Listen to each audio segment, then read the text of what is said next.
She came back on a Tuesday. Not a full moon. Not a ceremonial night. Not a dramatic storm-split sky with thunder rolling across the mountains to announce her arrival. A Tuesday. Gray sky. Light drizzle. The kind of morning that smells like wet bark and cold earth. The kind that makes everything look flattened and ordinary.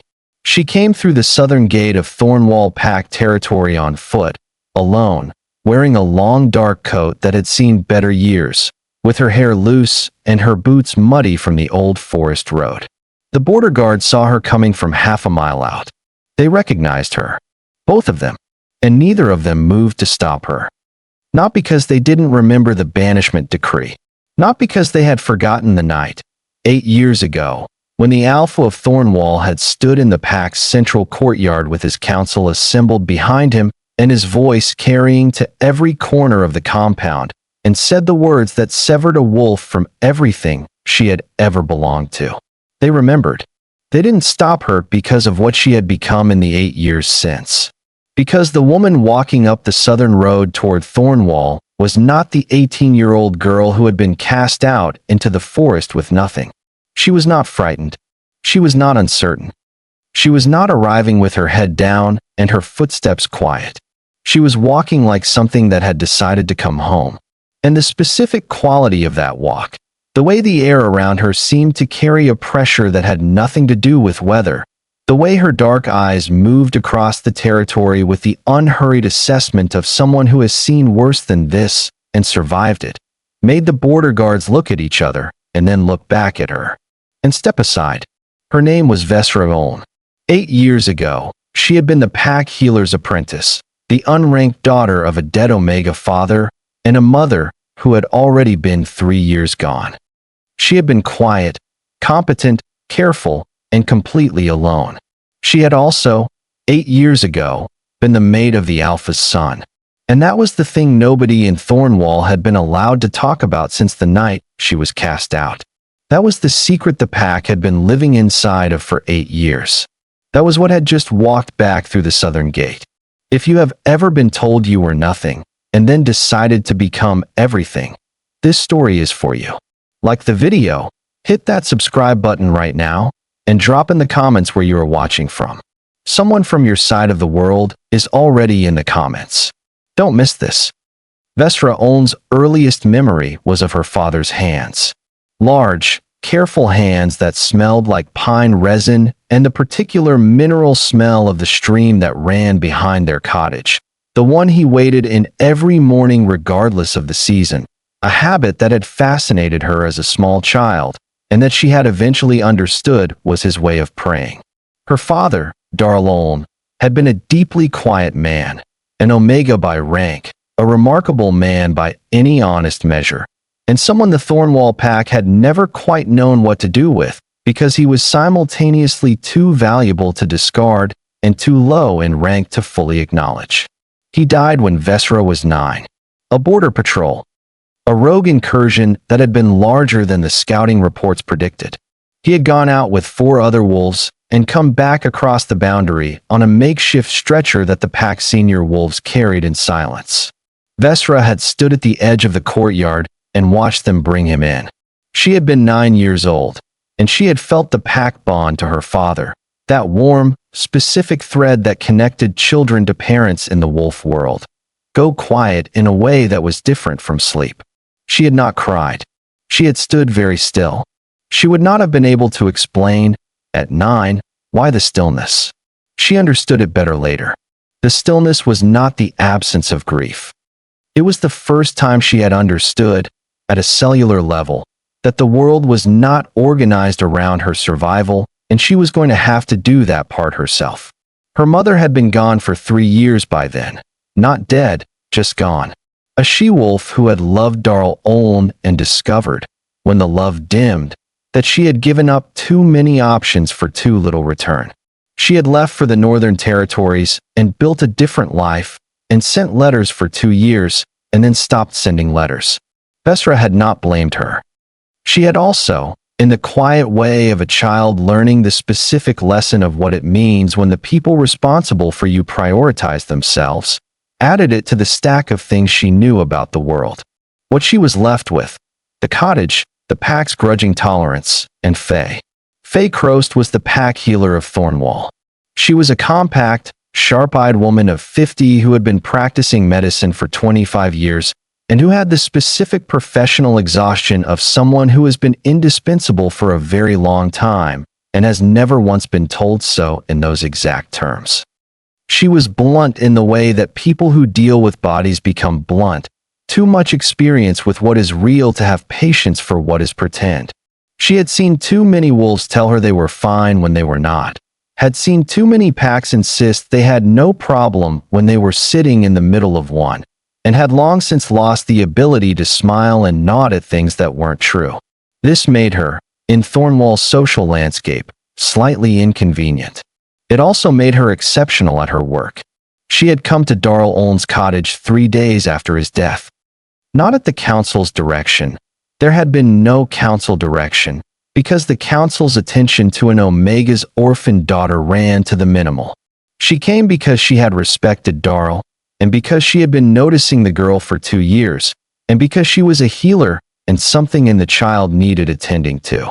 She sat down across the kitchen table from 9-year-old Vesra, who was eating porridge with the mechanical regularity of someone performing normal behavior rather than experiencing it, and looked at her for a long moment. "Can you read?" Faye asked. "Yes." "Numbers?" "Yes." "Do you want to learn to be useful?" Vesra looked up from her porridge. "Yes," she said. "Then come to the healing house tomorrow at first light." She came. She had never stopped coming. For 9 years, from the day she was 9 until the night she was 18. Faye Crow's healing house was the center of Vesra's world. She learned the herbs and the compounds and the diagnostic techniques, the old wolf medicine and the new, and the way the two informed and corrected each other in the hands of someone patient enough to hold both, without forcing them into agreement too quickly. She learned to take case notes with the precision of someone who understood that what you failed to write down was as important as what you did. She learned the specific physical skill of being present with someone in pain without absorbing the pain yourself. Not detachment, the opposite of detachment, a full presence that somehow didn't break under the weight of what it held. Faye said she had that last quality from the beginning. You were 9 and your father had just died and you sat at that table like a stone, Faye told her once, years later. Not because you didn't feel it, because you felt it and held it. That's the thing. Most people can't hold it. They have to let it move them. You hold it and keep working. Vesra had thought about that. Is that good? She asked. For healing, Faye said. For everything else, you'll have to figure out the balance yourself. She had been figuring it out ever since.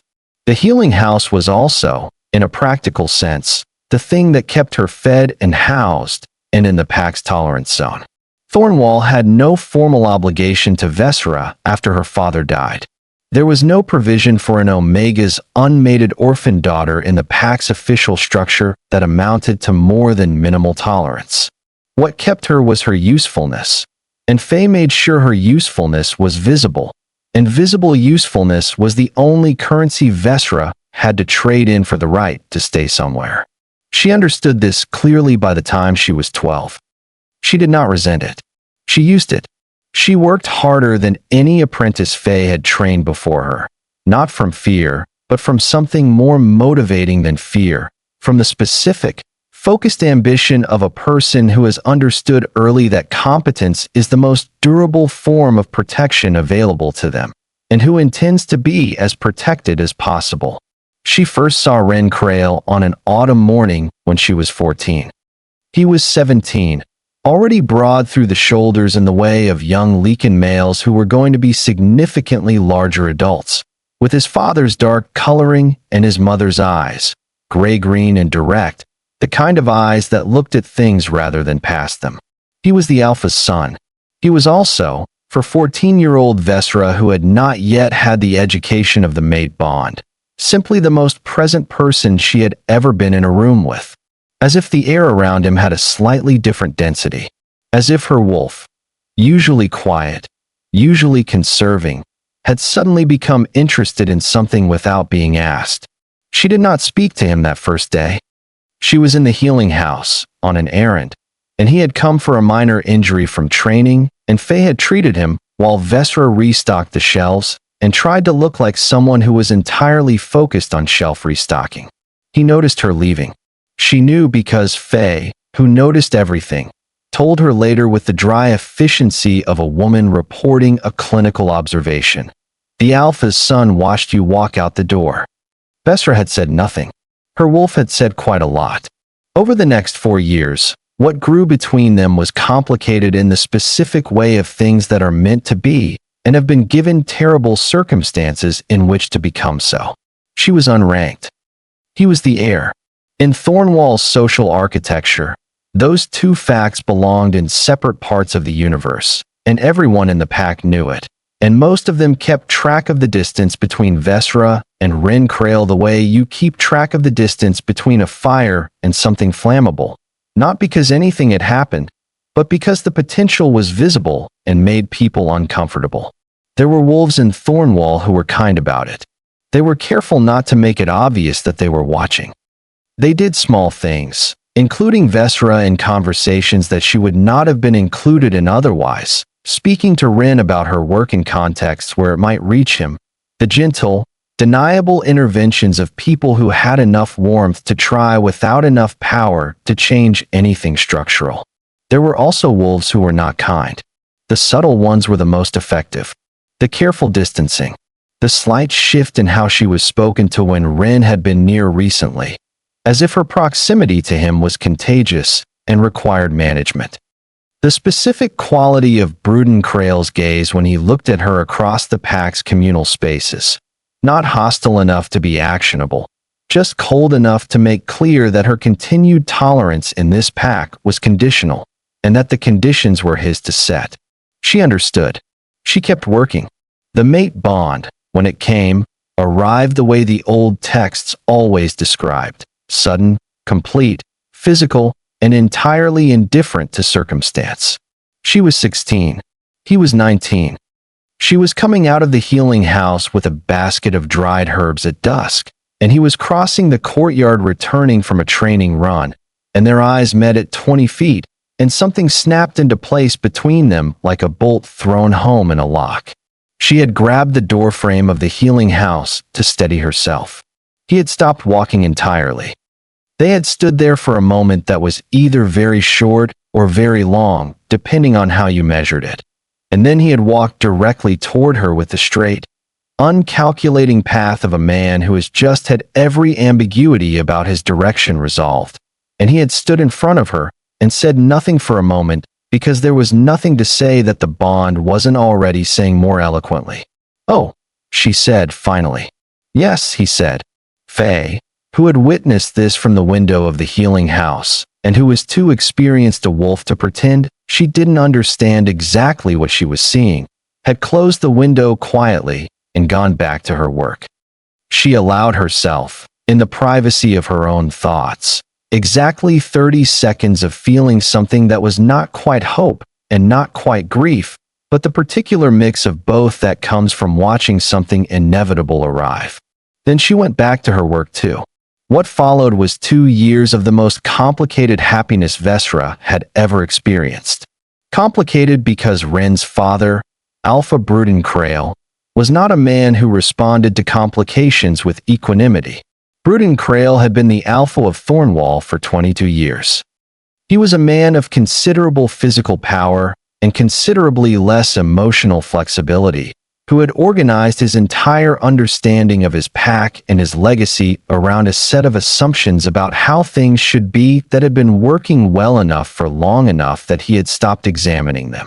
His son and heir would mate appropriately. That was the assumption. A beta's daughter, at minimum. An alpha bloodline female from a neighboring pack at best. The match would be strategic, appropriate, and would reflect well on Thornwall. His son and heir would not mate with an unranked Omega's daughter. Ren told his father about the bond 18 months in, not asking permission. Stating a fact, in the direct, undefended way of a man who has decided that the truth is the truth regardless of the reception. Bruden's response had been, Ren told her afterward, very controlled. He had said the bond could be overridden. He had cited precedent. He had spoken about duty and legacy and the obligations of future alphas with the fluency of a man who had been preparing this argument for some time, which meant he had seen it coming and had been waiting rather than responding. Ren had said he would not override it. There had been a silence in the conversation then, the specific quality of silence that follows a decision being made. Then I will handle it, Bruden had said. Ren had not understood, at that moment, exactly what that meant. He found out 6 weeks later. The charges were fabricated.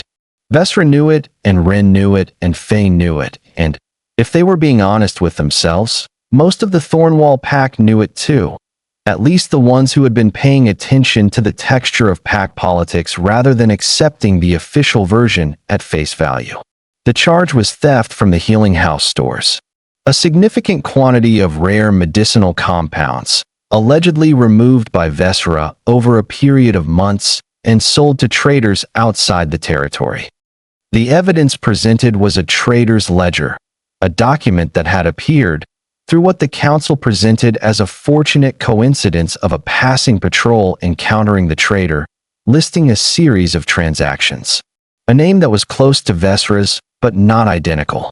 Quantities and dates that corresponded to nothing in Faye's actual records because Faye's records, as anyone who had ever worked in the healing house knew, were meticulous to the point of obsessiveness.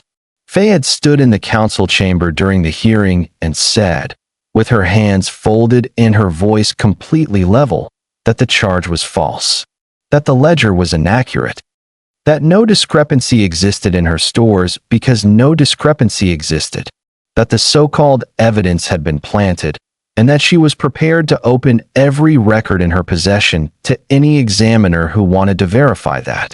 The council had listened politely. 3 council members had asked questions. 2 of them were questions that were actually about the evidence. One was a question designed to give the impression of due process without serving its function. They had ruled against her. Bruden Krail had the votes. He had been building toward having them for months, in the patient, methodical way that men who have been in power for 22 years build things, quietly, through obligation and reminder and the specific weight of an alpha whose goodwill meant something to wolves whose comfort depended on it. Ren had been absent for the hearing. He had been sent on a territorial inspection 3 days before. A routine matter, Bruden had said. Critically timed, Ren would understand later. The banishment decree was read before he returned. Vesra was given 4 hours to gather her belongings. She did not cry during the decree. She stood in the courtyard while it was read, and she held the eyes of the wolves she had treated, the mother whose youngest child's fever she had broken last winter, the hunter whose shoulder she had reset after the fall training accident, the elder whose breathing difficulties she had been managing for 3 years, and she held their eyes, and she let them see her, clearly, one last time. Most of them looked away. A few did not. Faye pressed a bag into her hands in the 4 hours that followed. A healer's bag, packed with everything useful, assembled with the focused precision of a woman doing the most effective thing available to her in a terrible situation. The best compounds. The most essential tools. A reference text, small and dense, that Vesra had been consulting for 2 years, and which Faye had apparently decided Vesra needed more than the healing house did. And a folded letter. Don't read it now, Faye said. Her voice was as level as it had been in the council chamber. Her hands were steady. Read it when you are somewhere safe and not moving. Vesra looked at her. Faye looked back. I will find you, Faye said. Through the network. I will know where you are. If you need something, you send word. The 4 hours ended. Vesra stood in the courtyard for the formal witnessing. The old law required it. The pack assembled to confirm the decree had been enacted, to see the wolf leave, and she looked out at the pack she had lived in for 9 years, and she held herself very still. And then she turned and walked south. She did not let herself look back until she was past the boundary trees. Then she stopped. She stood in the narrow space between Thornwall's last marker stone and the open forest beyond it, and she looked back at the compound walls over the tops of the boundary trees, and she felt the pack bond. That warm, ambient connection she had been carrying for 9 years, the low background hum of belonging. She felt it thinning as she stood past the boundary, the way a sound fades when you walk away from its source. She stood there for 30 seconds. Then she turned back to the forest. And she walked. She read Faye's letter that night, in the hollow of an old oak tree 3 miles from the Thornwall boundary, with her knees pulled to her chest and the bag wedged against her side. The letter contained 2 things. The first was practical. Names and locations of healers in the Eastern Territories who would take her in without questions. Healer network contacts who owed Faye favors, and specific routes that avoided the roads most used by Thornwall patrol wolves who might feel compelled to make the banishment uncomfortable. The second thing was this. You are the most gifted healer I have trained in 30 years. Brudenkrail is not the whole world. He is only this corner of it, and this corner of it is not big enough for what you are going to become. The bond to Ren is real. I have watched it for 2 years, and it is the truest thing I have seen in this pack in a long time. What his father has done will not destroy it. The moon goddess does not make the true bond, and then allow a small man's politics to unmake it. I do not know when or how, but I know you, and I know that whatever is ahead of you is larger than what is behind you. Take care of yourself. Come back when you are ready. Your Faye. Vesra had folded the letter very carefully. She had put it back inside her coat. She had closed her eyes in the dark of the oak tree and listened to the forest around her, the specific, ancient, uncaring patience of the forest, which had been here before Thornwall, and would be here after, and was not interested in the politics of small men, and she had felt something clarify inside her. Not comfort, not peace, something harder than that, something that felt like purpose arriving. She was gone for 8 years. What happened in those 8 years was not a single story. It was several, layered on top of each other the way the years always layer, each one changing the texture of what came after. There was the first year, which was survival. Moving through 3 different healer placements in quick succession, not because she was incompetent, but because the first 2 positions were stops on a route, places where she learned what was available in the network Faye had seeded her into, tested her skills against new environments, and kept moving. The third was Thornwall Pack, 2 territories east, where she stayed for 14 months and built a reputation solid enough that the healer network was referring difficult cases to her before she had formally introduced herself to it. She was 19 when she got the referral that changed the first year into the second. A case in Westfall that had been stalled for 6 months. A wolf whose deterioration had no clear cause and whose symptoms defied every treatment the 3 healers before Vesra had tried. She had spent 2 weeks with the case before she identified the pattern. It was an obscure interaction between the wolf's unusual blood chemistry and a common herb compound that produced, in most wolves, no effect whatsoever. She had read about it in one footnote in one text in Faye's healing house when she was 15. She had treated it successfully. The Thornwall Pack's Alpha had sent a formal thank you letter to the healer network. The network, which ran on information and reputation, had circulated it. Her name began to mean something. There was the 3rd year, which was the year she found Druvid. Or more accurately, the year Druvid found her. He had sent a 2-line message through the network. I have heard about your diagnostic work. Come. Not a request. Not an invitation. An assumption.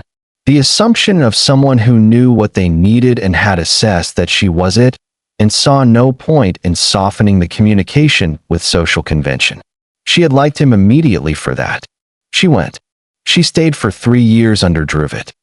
What she learned in those 3 years, under Druvid's supervision, was the difference between a good healer and an exceptional one, and the difference was not knowledge, which she had in abundance, but fearlessness. The willingness to look at what was actually there rather than what she expected to find. The willingness to be wrong, correct, and continue. The willingness to follow a diagnostic thread wherever it led regardless of whether the destination was comfortable or familiar or within the bounds of what she had been trained to expect. Druvid himself was a wolf of 60-something who had been doing this work for 40 years and who had developed, over those 40 years, the specific patience of someone who has spent a long time asking questions that took a long time to answer. He did not tell Vesra things. He showed her the question and waited for her to find the answer herself, and when she found it, he asked the next question, and when she had found enough answers, he began asking questions she didn't yet know how to find answers to. It was the most challenging and the most alive she had ever felt in her work. He also had the archives. She found the section on separated bonded pairs in the 4th month. Not by accident.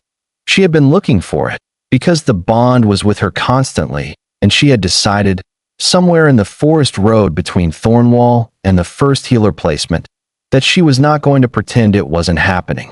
She was a healer. She was going to understand what was happening to her own body. The old text described it in language that was clinical and also, underneath the clinical language, extraordinarily human. A wolf in this situation, bonded and separated by force, carrying the bond without its partner, living the life the bond was supposed to anchor without the anchor, did not simply grieve and adapt. The bond was not a feeling. It was a biological mechanism. It had been activated and then severed from its completion, and the energy it would have channeled into the pair bond had nowhere to go.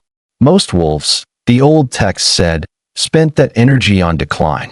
The ones who didn't, the ones who found a way to work with what they were carrying rather than be broken under it, were described in language Vesra had had to read multiple times to be sure she understood it correctly. A wolf who contains more than a wolf should. She had sat in Druvid's archive room with the old text in her hands and understood, for the first time, what her grandmother's words had actually been pointing at. Not the herb knowledge. Not the careful, competent, survival-oriented usefulness she had spent her childhood developing. The thing Faye had seen at 9. The stillness. The holding. She had always been designed to carry more than a wolf should. The bond's unresolved energy was not breaking her. It was making her extraordinary. She had put down the text. She had gone back to the difficult case Druvid had left for her that morning. She had solved it by the end of the day.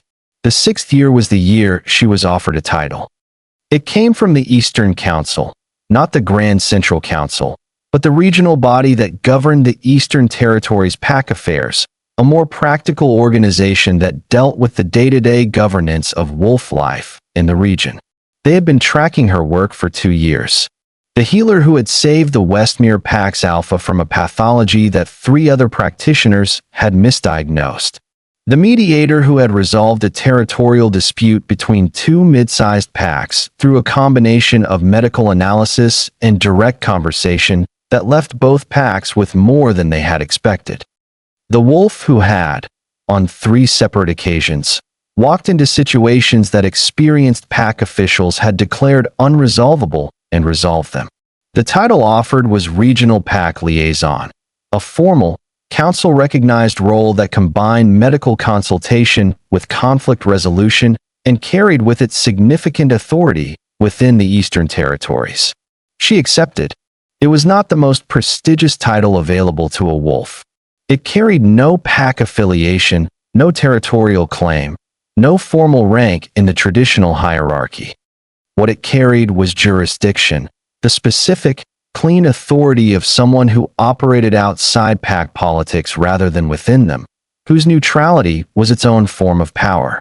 She had been doing that work for 6 years anyway. The title made it official. 2 years after she accepted it, her name was known in every pack in the Eastern, Central, and Southern Territories. Not for drama. Not for power displays or battles or the kind of wolf legend building that relied on impressive violence. Known the way the best people get known, because she had been present when things were difficult and had made things better, and people remembered that. They called her the Returned. Not because she had returned anywhere yet, because the title had taken hold before she had decided to use it. She was 25 when she heard what was happening in Thornwall. She was 26 when she decided it was time. What was happening in Thornwall was this. Bruden Krail had died. Not violently. Not dramatically.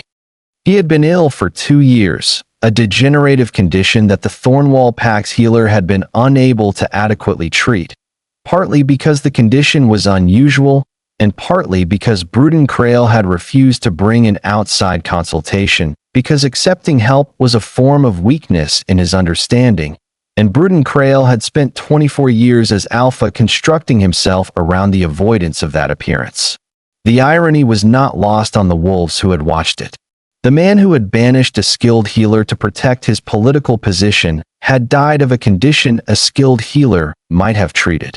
Vesra had heard about his death through the network. She had sat with it for an evening. Not with grief. She was honest enough not to perform grief she did not feel, but with the specific, complicated thoughtfulness of someone processing an event that was significant without being uncomplicated. Bruden Krail had been a small man given large power, and like many small men given large power, he had used it primarily in the service of staying small, in ways nobody could see. He had dismantled his son's happiness to protect an idea of legacy that was, in the end, smaller than what the son would have built without the interference. He had also, indirectly, made her what she was. She did not thank him for that. But she acknowledged it, quietly, in the privacy of her own thoughts, and then she let it go. Ren had inherited the alpha position 17 months before her return. And Thornwall, under Ren's leadership, was struggling. The struggling was not from incompetence. The reports that reached Vesra through the healer network, and they did reach her, because Faye was meticulous about keeping her informed of what was happening in Thornwall through the healer network channels, had been doing so for 8 years, and Vesra had been reading those updates with the specific, careful attention of someone who was gathering information without yet having decided what to do with it. Were clear that Ren was a capable leader and a good man doing everything a capable leader and good man could do. But he had inherited a pack that had been hollowed out. Bruden's version of strength had required everyone around him to be smaller. For 24 years, any wolf with genuine capability who couldn't be controlled or whose influence threatened to become independent had been managed out. The pack's senior ranks were full of wolves who were loyal and reliable and not exceptional, because Bruden had eliminated the exceptional ones, and what remained was the product of 2 decades of negative selection. Ren was rebuilding, slowly, carefully, in the way you rebuild something that requires trust as well as structure. But he was doing it without the Luna who should have been doing it with him, and that absence was visible to anyone paying close enough attention. Faye's reports had stopped being neutral about this in the 3rd year of Ren's rule. She was, Vesra had understood, making a case. Not a pressure campaign. Not manipulation. Just a healer doing what healers did, providing accurate information to the person who needed it and letting them make their own decision. There was also a sickness, a pathology moving through the Eastern Territories with the specific efficiency of something that had found a population with weakened healer infrastructure. 3 packs had already lost wolves to it. The Eastern Council had been tracking it for 6 weeks and had been building the response team. When they asked Vesra to lead the Eastern response, she had said yes, and she had given them the list of packs she would address in order. Thornwall was on the list. She had always known it would be. She came back on a Tuesday. The border guards let her through. The news moved through the pack in the specific, rapid, silent way that important information always moved. Not announced, not broadcast, but present in every space within 20 minutes of her arrival.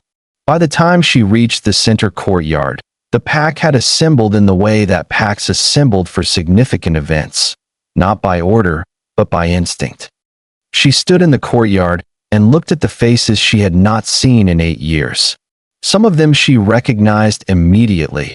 Older, changed the way everyone changes in 8 years, but unmistakably themselves.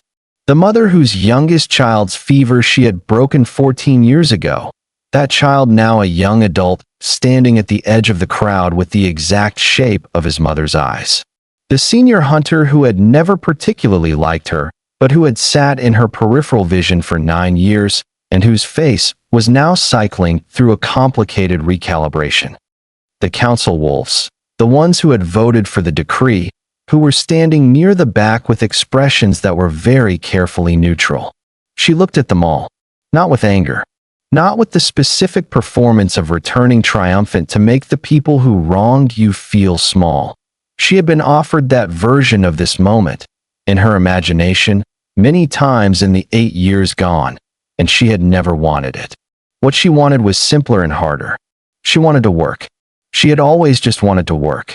The pack watched her with the specific quality of collective attention that a pack directed at something it was reassessing. She was not the category they had placed her in. She was not the unranked girl, the healer's assistant, the one who had been cast out. She was something they were learning to know in a different way, and the process of that revision was visible in real time. The small shifts, the murmurs, the recalibrations. She let them look. She was not invisible anymore. She saw Faye, older, smaller, somehow, in the way that old wolves became smaller without losing anything of their essential weight. Faye was standing at the edge of the courtyard near the healing house door, where she had always stood, and she was looking at Vesra with an expression that was too composed to be anything other than a woman who had been preparing for this moment for a long time and had decided to be composed about it. Her hands were folded. Her back was straight. Vesra crossed the courtyard. She stood in front of Faye. She was aware of the 150 wolves watching. She looked at Faye's face, the face that had been the first face to look at her after her father died and say, "Come tomorrow." The face that had handed her a bag and a letter and said, "Read it when you are safe." And she felt something that was not composed. That was the full, unedited weight of 9 years of that face being the center of her world and 8 years of its absence. She held it. She always held it. "The outbreak is 8 weeks out," she said. "I need your records, your current inventory, and your 3 most skilled remaining staff. We have a lot of work to do." Faye looked at her for a long moment. "Hello, Vesra," she said. And something in Vesra's face, just for 1 second, one unguarded second that the watching pack would discuss for years after, showed the 18-year-old girl who had stood in this courtyard 8 years ago with a bag in her hands and walked south into the dark. "Hello, Faye," she said. And then they got to work. Ren found her in the healing house 3 hours after her arrival. Of course he did. She had been aware of him since she came through the gate. The bond, which 8 years of separation had not dimmed, and which the pooled energy she had been carrying had, if anything, made more acute, was a precise directional awareness by now. She knew exactly where he was in the compound from the moment she entered the territory. She had known he was in the western wing, and then in the corridor outside the war room, and then moving toward the healing house. She suspected he had the same awareness of her. She was restocking the healing house shelves, a diagnostic move as much as a practical one, assessing what was there and what was missing and what the state of the inventory said about the state of the healer operation when he came through the door. She was turned away, back to the door, hands full of compound jars, when she heard him stop. She finished the shelf she was working on. She turned.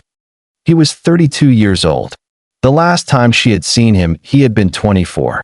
Already settled into his size and authority, already with that quality of contained force. 8 years had added something to that quality. Not hardness, exactly.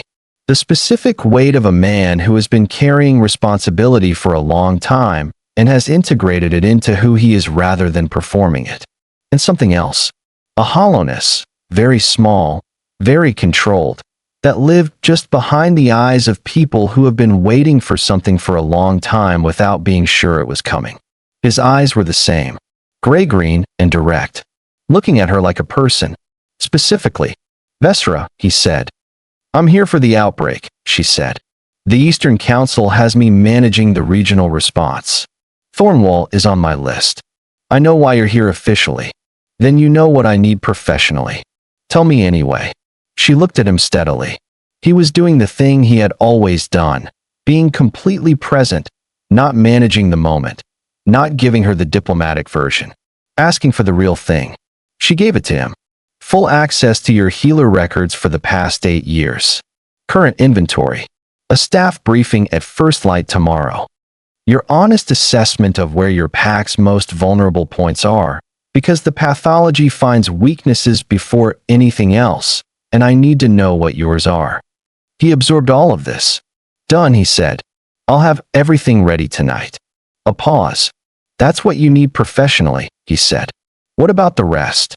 She held his gaze. The rest can wait until 8 weeks from now when the pack is safe, she said. Those two things are both true simultaneously. He was quiet for a moment. When you came through the gate, he said, I felt it. The bond. Like something that had been taught for 8 years finally had somewhere to go. She breathed through it. I felt it too, she said. Did you feel it the whole time? He asked. The 8 years. Yes. Something moved through his face. So did I, he said. She looked at him. 8 weeks, she said. Gentle. Firm. Let me do my job first. He nodded. Tonight I'll have the records sent here, he said. And Vesra, he paused. The decree was rescinded 3 days ago, before you arrived. It's on record. She held that for a moment. I know, she said. Faye told me when I came in. I didn't want you to walk in here with it still standing. She looked at him for a long, clear moment. Thank you, she said. He left.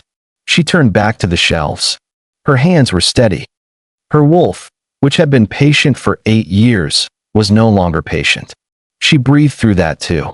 What followed was 6 weeks of the most intensive work Vesra had done since her time with Druvid. The outbreak response required her to be in every part of the pack simultaneously, or to feel that way, which was the nature of coordinating a complex medical operation with multiple moving parts and a hard deadline.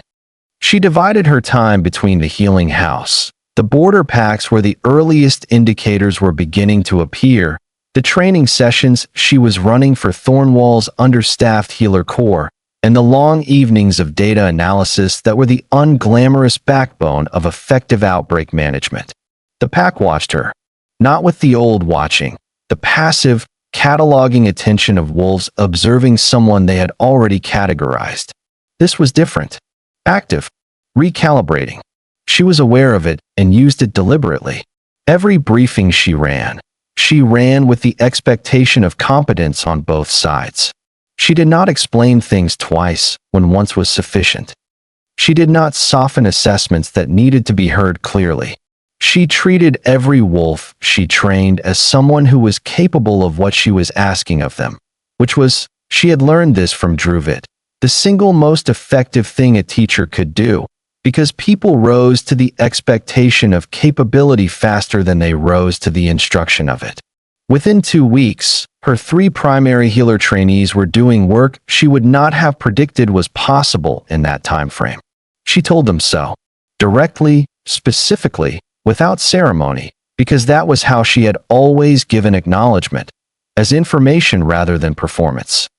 The oldest of the 3, a young she-wolf named Tevri who had been doing the work for 3 years without adequate training and who had developed significant self-doubt about her own capability as a result, went very quiet after Vesra told her that her assessment technique was better than most wolves twice her experience.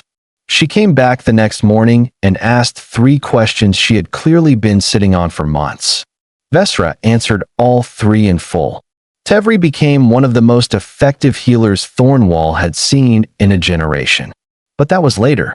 The pack watched her, and Rin watched her. He was always present in the way that alphas were present in their packs, at the periphery of every significant event, visible without inserting himself, available without being intrusive. She felt him the way she felt the bond, as a constant, warm directional awareness that had become, over the 6 weeks of close proximity, the specific warmth of something that had been cold for a long time and was slowly, carefully coming back to temperature. They worked together twice in the first week on territory decisions that intersected with the medical response, quarantine boundaries, patrol restrictions, resource allocation.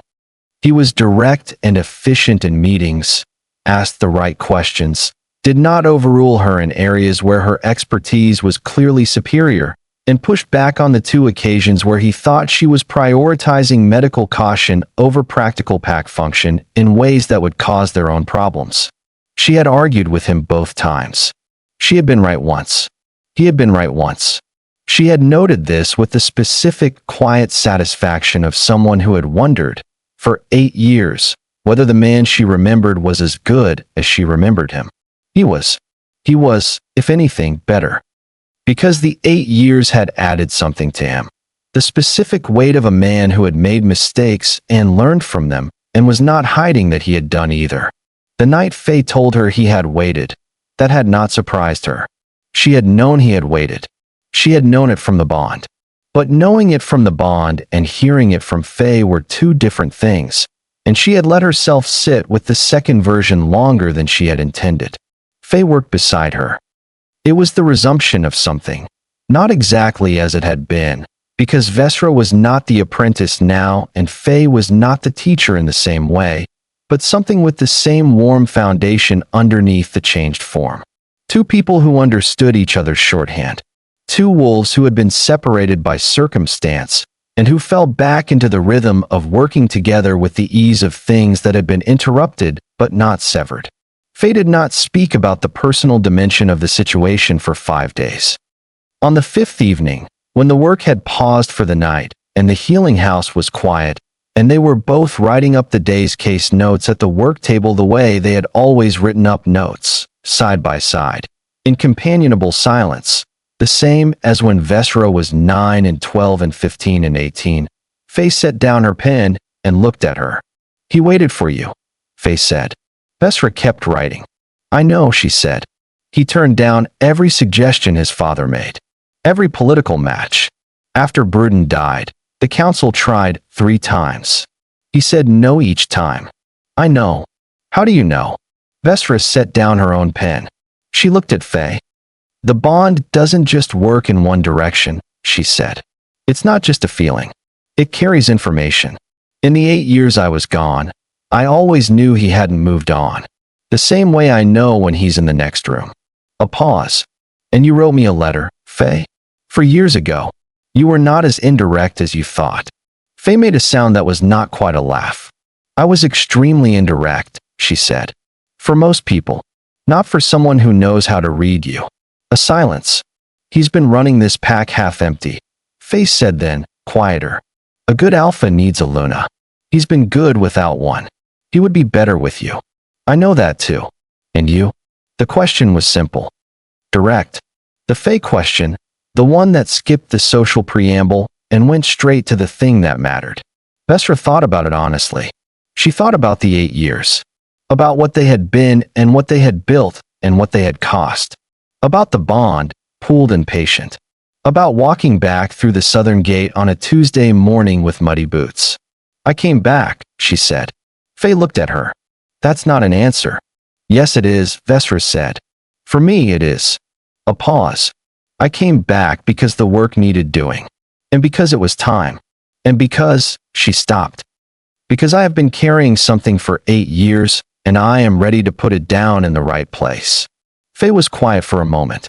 Then she nodded, the specific nod of a woman who has said her piece and been understood and does not need to say it again. "The sickness indicators in the southern border pack are down 14% from this morning," she said, picking up her pen. "I saw that," Vesra said. "The compound is working. We'll have confirmation in 48 hours." They went back to work. The healing house was quiet around them, warm with the smell of dried herbs and lamp oil, and Faye's handwriting was the same as it had always been, precise and slightly slanted to the right, and Vesra's was the same as it had always been, and for just that moment, sitting at the work table in the place that had been the center of her world from 9 to 18, it was as if the 8 years were a dream she was waking from. Not a bad dream, a necessary one she was glad to have had, and glad to be done with. The outbreak peaked at week 4 and broke at week 6. Not without loss. 2 wolves in the border packs, both elderly, both already compromised by existing conditions. 2 losses that Vesra carried with the specific weight that healers carried losses, in the place behind the professional competence where the human parts of the work lived. But Thornwall itself held. The intervention had been fast enough and thorough enough, and the healer corps she had trained in 6 weeks had performed well beyond what she had expected, not because they were exceptional to begin with, but because they had been given, for the first time in years, instruction that trusted them to be capable. She had treated them as professionals from the first briefing. They had risen to it. The night the outbreak was officially declared contained, the pack had gathered in the courtyard. Not formally. No decree. No ceremony. Just wolves coming together the way packs came together when something significant had passed, and the collective exhale needed to happen somewhere.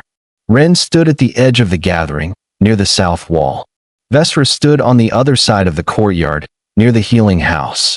The pack was between them. She looked across at him. He was looking at her. The bond pulled between them. Not the urgent, unignorable pressure of those early weeks, but something more settled now. The specific quality of a bond that has been waiting for a very long time and has finally been given the permission of proximity. Patient. Warm. Completely certain. She crossed the courtyard. She stopped in front of him. The outbreak is contained, she said. I know. You saved this pack. The pack's healers saved this pack. I helped them get ready to. He looked at her. Vesra. Ren. You said the rest of the conversation could wait until the work was done. Yes. Is it done? She looked at him. 8 years of carrying something that had no place to go. 8 years of building herself into something that could not be dismantled by circumstance or small men's politics. 8 years of knowing, with the specific certainty of a bond that did not require presence to remain real, that this was where she was eventually going to be standing. The work is never done, she said. But the outbreak is contained. A pause. Ask what you want to ask. He looked at her for a long moment with those gray-green eyes that had always looked at her like a person. Stay, he said. Simple. Direct. The one word that had been waiting since he returned from the border patrol 8 years ago to find her gone. She held his gaze. I'm not staying as what I was, she said. The girl who was unranked and grateful for tolerance. I'm not her anymore. I know who you are, he said. I have known who you were since the night the bond snapped into place when we were 19 and 16, and I haven't known anything more clearly since. If I stay, I'm the Luna of this pack. Not a courtesy title. The actual thing. Equal voice. Full authority in the areas where I have expertise. No council veto on my medical decisions. Yes. And if anyone in this pack, any council member, any wolf of any rank, attempts to use my history here against my authority, you back me. Completely and publicly. Yes. Your father's decree is formally rescinded. In writing. On record. Already done, he said. 3 days ago. Before you arrived. She looked at him. You knew I was coming. I hoped you were coming. For 8 years. He held her gaze without apology. When the council told me you were on the Eastern Response Team, I rescinded the decree before you had crossed the border. She was quiet for a moment. The courtyard around them was full of wolves who were, with the exquisite pack instinct for significant moments, very carefully not looking at them. You've been waiting, she said. Yes. You could have found me. I wasn't hidden. I know, he said. I started twice. I stopped both times because, he paused. Because you left. And the fact that I understand why you had to leave doesn't change the fact that you walked south and didn't come back. And I thought, if she comes back, it has to be her choice. Entirely. No pressure from me. A pause. Was I wrong? She thought about it. She thought about the 8 years. About Druvid and the Eastern Territories and the outbreak and the bond's pooled energy and what she had built in the space created by being cast out and what she would not have built if she had been allowed to stay. About Faye's letter. Larger than what is behind you. No, she said. You weren't wrong. His exhale was very quiet. She looked at him. I'm staying, she said. She was Luna of Thornwall Pack for 43 years. What she built in those 43 years was not the legend. The legend was already built by the time she took the title. The packs in 4 territories knew her name, and the name meant something. And that was a fact she operated with rather than performed with. What she actually built was infrastructure. She rebuilt Thornwall's healer core from the ground up. Not just in staffing, but in culture. The specific culture of a healing practice that treated every patient as the most important patient currently alive, that trained every apprentice as if they were going to exceed their teacher and celebrated when they did, that kept records so meticulous that a wolf coming through 30 years later could reconstruct the full history of any case and learn from every decision made and every decision deferred.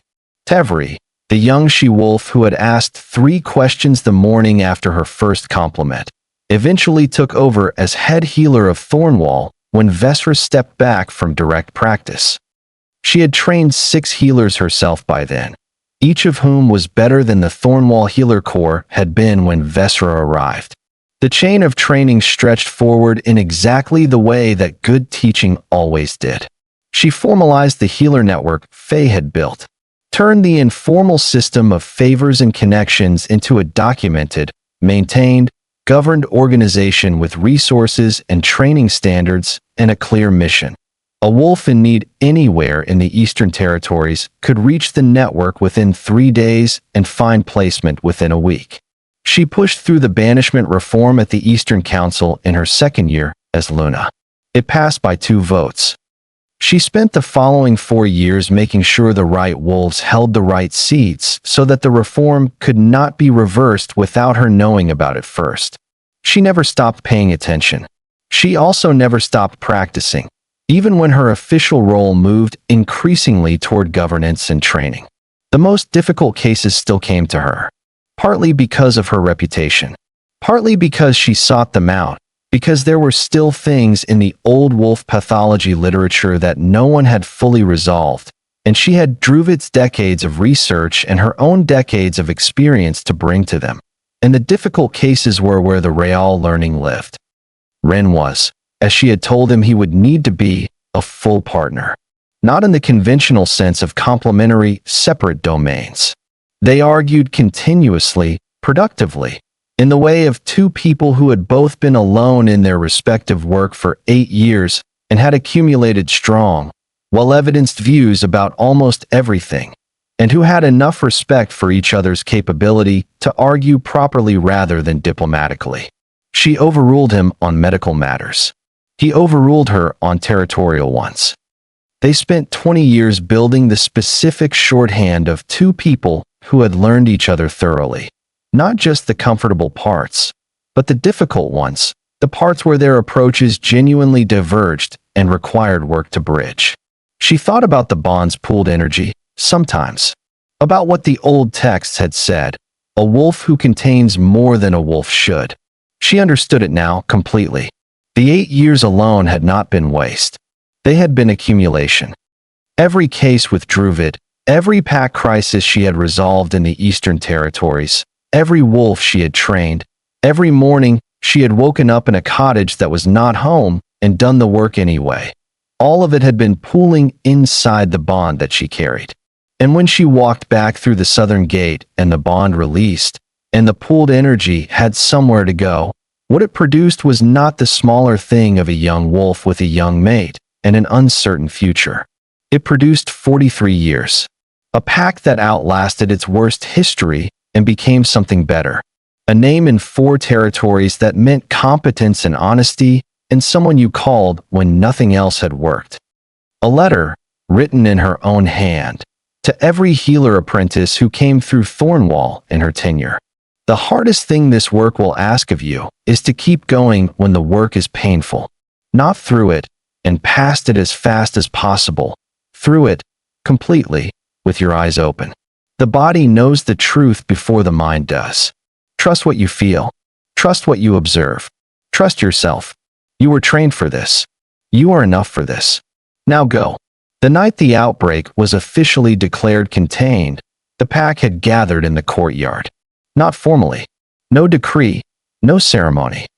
Just wolves coming together the way packs came together when something significant had passed, and the collective exhale needed to happen somewhere. It was the natural thing, the animal communal thing, the old instinct for gathering and shared relief that no amount of hierarchy and politics had ever managed to breed out of wolves because it was too fundamental to touch. Vesra stood near the healing house. The courtyard was full and warm with bodies and the specific quality of relief that was different from happiness, more exhaled, more grounded, the feeling of a weight that had been held collectively finally being set down. She looked across the courtyard. Ren was at the far edge, near the south wall, where she had always seen the alphas stand at pack gatherings, at the perimeter, watching rather than presiding, present without dominating the center of the space. Old habit, she realized. The instinct of a wolf who understood that his pack's moments belonged to the pack. He was looking at her. She crossed the courtyard.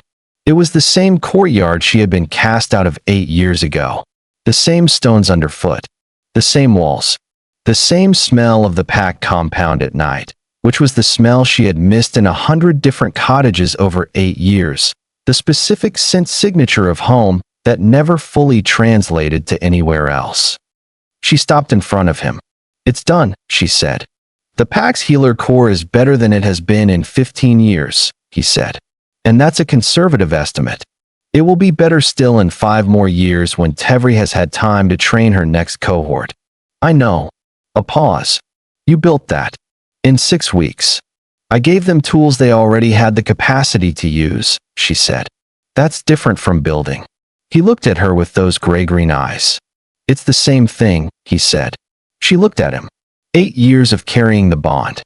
8 years of mornings in cottages that were not home, of work that mattered and was also not quite the work she was supposed to be doing, of building herself into something that could not be dismantled by small men's politics, of knowing with the quiet, absolute certainty of the bond itself that this was where she was eventually going to stand.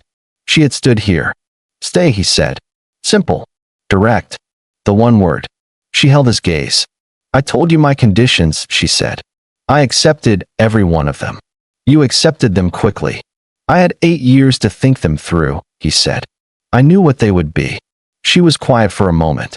"There's one more," she said. "I didn't mention it in the healing house. Tell me."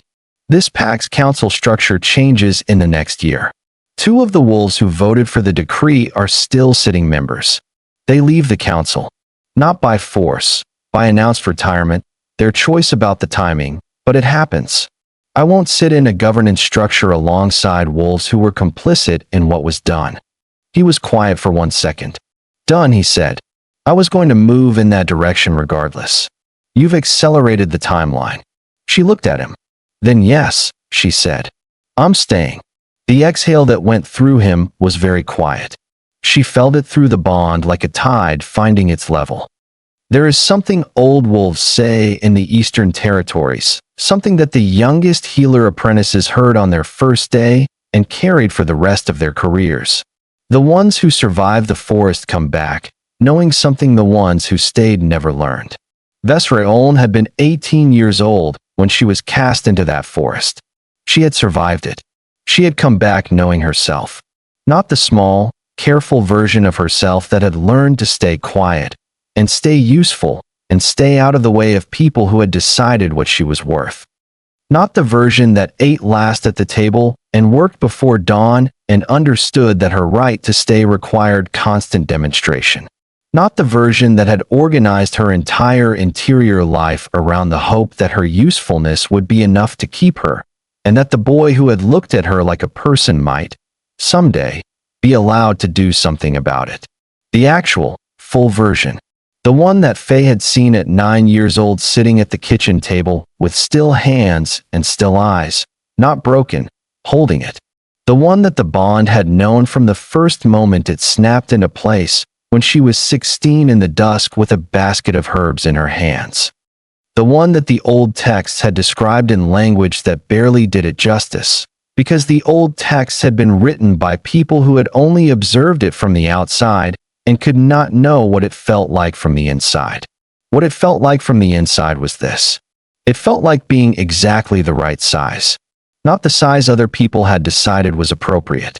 Not the size that could be accommodated without disruption or required without discomfort. The actual, full, unedited size of a person who has understood what they are and has stopped apologizing for it. She had walked back into Thornwall at 26 and stood in the courtyard and looked at the faces of the pack that had cast her out, and she had not been diminished by them.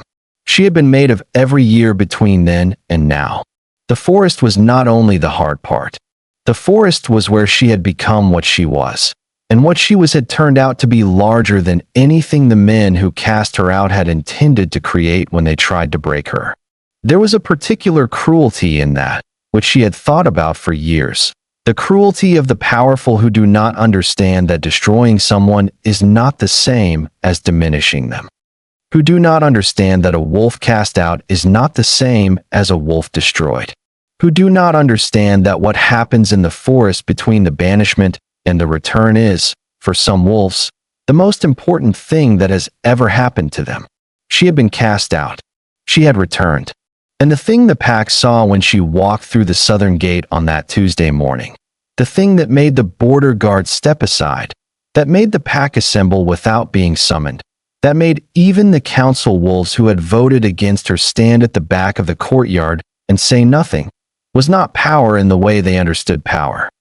It was the specific authority of a wolf who knows exactly who she is, who built that knowledge alone, in the forest, in the years between, and who came back not to take anything, but to give what only she could give, because only she had survived what she had survived and become what she had become.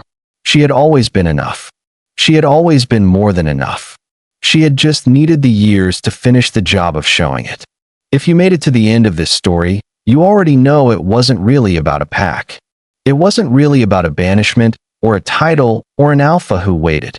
It was about what happens in the forest. It was about what you become in the years between being cast out and coming back. About how the people who tried to diminish you accidentally gave you something they couldn't take away.